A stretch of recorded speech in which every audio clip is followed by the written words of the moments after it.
आजकल कुछ ऐसे माननीय हो गए हैं हमारे यहाँ नेताजी लोग कि उनका मामला उल्टा हो गया है। जैसे हम लोग शौच मलद्वार से करते हैं नीचे से, वो लोग पता नहीं कौन सी योग विद्या योग शास्त्र ऐसा सीख कर आए हैं कि मुंह से जो है मल त्याग करना शुरू कर दिए हैं। और उनमें प्रमुख तौर पर इस समय स्वामी प्रसाद मौर्य जी हैं।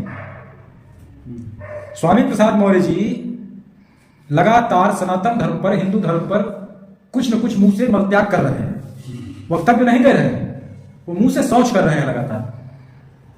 जो उनके अंदर गंदगी है वो गंदगी मुंह से लगातार निकालने का प्रयास कर रहे हैं, जबकि नैतिक रूप से इस पर बोलने का उन्हें कोई अधिकार नहीं है, क्योंकि वो स्व घोषित रूप से उन्होंने स्वयं स्वीकार किया है कि मैं केवल बौद्ध धर्म को मानता हूं। जब आप हिंदू धर्म को मानते नहीं हैं, हिंदू धर्म से आपसे कोई लेना देना नहीं है, तो हिंदू धर्म को या सनातन धर्म को गाली देने का अधिकार आपको किसने दिया? इसमें कमियां खोजने का अधिकार आपको किसने दिया? यदि आप यह धर्म मानते हो तो आप इसमें कमियां खोजें, वरना इसमें लाख कमियां हो, आपसे क्या लेना देना है? जब आप इसके प्रवर्तक नहीं है तो इसमें 1000 कमी हो, आपसे क्या लेना देना है? लेकिन एक गंदी राजनीति करने का प्रयास कर रहे हैं वो माननीय अखिलेश यादव जी के साथ मिलकर, जो अदर बैकवर्ड है, जो कि थोड़ा सा बौद्ध धर्म की तरफ आकृष्ट हो गया है, उसके ठेकेदार बनने गए हैं। और उनको ये पता नहीं है कि बौद्ध धर्म और सनातन कभी भी अलग नहीं किए जा सकते। सनातन का ही एक पंथ है बौद्ध। सनातन ने कई तरह के दर्शनों को स्वीकार किया है, उसमें से ही एक बौद्ध दर्शन भी है जिसको सनातन ने स्वीकार किया है। कोई दिक्कत नहीं सनातन को बौद्ध दर्शन से। कहीं आपने सुना कि बौद्ध राजा और सनातनी राजा के बीच युद्ध हुआ? हमारे यहाँ धर्माचार्यों के बीच, विद्वानों के बीच शास्त्रार्थ हुए हैं।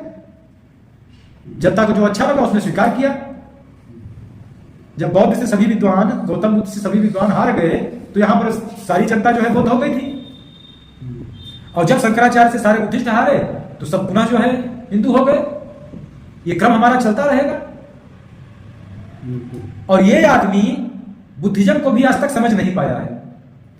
बुद्धिज्म का सबसे बड़ा आधार तो अहिंसा है ना, जो हमारे अष्टांग योग के मार्ग थे मोक्ष तक पहुंचने का, उसी को इन्हें अष्टांगी योग बनाया, अष्टांगी मार्ग बनाया, पंचशील के सिद्धांत बनाए, लेकिन सब में सबसे ऊपर अहिंसा को रखा। और हिंसा केवल शस्त्रों द्वारा नहीं होती। ये स्वामी प्रसाद जी जो मुंह द्वारा कर रहे हैं वाक्यों द्वारा, ये परम हिंसा है। मैं अगर किसी को अपना आराध्य मानता हूं, मैं किसी धर्म को अच्छा मानता हूं, और आप उस धर्म से आपका कोई लेना देना नहीं है, आपको किसने अधिकार दिया उस पर बोलने का? आप अगर खुद को बुद्धिस्ट मानते हैं तो बुद्धिज्म में खोजिए जो कमियां हो, उसको सही करिए। आप झाड़ू अपने घर में लगाएंगे, जाके पड़ोसी घर में लगाएंगे? पहले अपने घर में लगाएंगे ना। अपने समाज में जो कमियां हैं उनको सही करिए। और अगर इनको अभी भी भ्रम रह गया हो कि जिसे पिछड़ा समाज कर रहा है बहुत दिन तक पिछड़ा रहने वाला है, तो इनका भ्रम है। क्योंकि सनातन राष्ट्र की मूल विचारधारा ही समानता है। और जिस दिन मनुस्मृति या मनुसंहिता लागू हुई भारत में, ऐसे संविधान, उस दिन सब समान हो जाएंगे। अपने गुण और कर्म के आधार पर लोग अपने अपने वर्ण का वर्णन करेंगे। जन्म से किसी का वर्ण होगा, किसी की जाति होगी। जाति केवल और केवल कौशल को प्रदर्शित करेगी। अब इस मूर्ख को कौन समझाए कि जो राजनीति तुम कर रहे हो वो राजनीति कोई नई राजनीति नहीं है भारतवासियों के लिए। यह राजनीति जितना कर चुका है उसका परिणाम भारत के लोगों ने देख लिया है, और पुनः उस रास्ते पर भारत के लोग नहीं जाने वाले हैं। बस यह है कि कुछ अखिलेश यादव के वोट बढ़ा रहे हैं, और जब 2024 का रिजल्ट आएगा तो अखिलेश यादव एक तख्ती टांग लेंगे गले में कि मेरी यह दुर्गति स्वामी प्रसाद मौर्य के वाक्यों की वजह से हुई है। क्योंकि जिस समाज को अपना वोट बैंक समझते थे, उस समाज को भी ये बुरा लग रहा है। वो समाज भी आज के डेट में, आज की तारीख में सनातनी है। वह समाज भी खुद को यदुवंशी लिखता है। वह समाज भी महाराज यदु का वंश है। महाराज के यदु के वंश में ही भगवान कृष्ण का जन्म हुआ है। और जिस समाज के पूर्वज भगवान कृष्ण रहे हों, उस समाज को आप सनातन के विरोध में खड़ा कर लेंगे? हाँ, ये अलग बात है कि उस समाज को आज ज्ञान नहीं है। मैं इस पर अलग से एक चर्चा रखूंगा और समाज को यह बता दूंगा कि आप कैसे यदुवंशी हैं। और यदु का कृष्ण से क्या संबंध है, कृष्ण से आपका क्या संबंध है, और पूरा का पूरा डॉक्यूमेंटेड है, लिखित है इतिहास, पीढ़ी दर पीढ़ी लिखा गया है। हमारे यहां सनातन में भी व्यवस्था थी।